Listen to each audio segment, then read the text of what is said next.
எனது சத்யராஜ் பொண்ணு திவ்யா அரசியலுக்கு வர போறாங்களா? பெரிய அரசியல் கட்சியில இருந்து அவங்களுக்கு ஒரு அழைப்புதல் வந்துச்சா?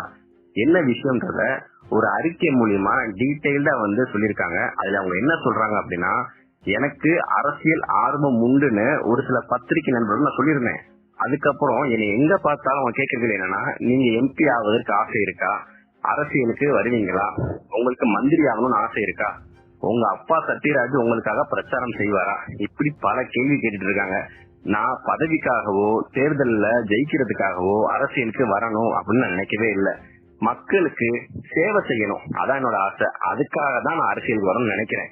ஆனா மக்களுடைய சேவை பணியை நான் 3 ஆண்டுகளுக்கு முன்பே தொடங்கியிருக்கேன்.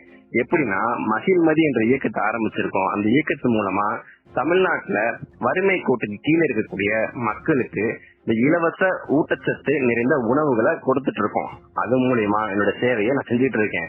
இன்னொரு விஷயம் என்ன அப்படின்னா, நான் தனி கட்சி ஆரம்பிக்கணும்னு ஆசை எனக்கு கிடையவே கிடையாது. அது மட்டும் இல்லாம எனக்கு ஒரு பெரிய கட்சியிலிருந்து அழைப்பு வந்தது உண்மைதான். ஆனா எந்த ஒரு மதத்தை போற்றும் கட்சியில நான் இணைய போவது இல்லை. எனக்கு இணையறதுக்கு விருப்பமும் இல்லை. எந்த ஒரு கட்சியினுடன் இணைய போகிறேன் என்பதை தேர்தல் முடிஞ்சதுக்கு அப்புறம் தான் நான் சொல்லுவேன் அப்படின்றத தெளிவா சொல்லியிருக்காங்க. அது வரைக்கும் தோழர் சத்யராஜ் அவருடைய மகளாகவும் ஒரு தமிழ் மகளாகவும் தமிழ்நாட்டின் நலன் காக்க நான் உழைப்பேன் என்று அவங்க சபதம் எடுத்த மாதிரி ஒரு அறிக்கை வெளியிட்டு இருக்காங்க. யாரு அப்படின்னா, திவ்யா சத்யராஜ். அவங்க ஒரு பெரிய கட்சி அழைப்புதல் கொடுத்திருக்காங்க. அதுக்கு நான் போக விரும்பல. அதுக்கு காரணம் என்ன சொல்றாங்க, மதத்தை போற்றும் கட்சி, ஒரு மதத்தை போற்றும் கட்சி அப்படின்னு சொல்றாங்க. அது எந்த கட்சியா இருக்கும்னு மக்களுக்கே தெரியும்.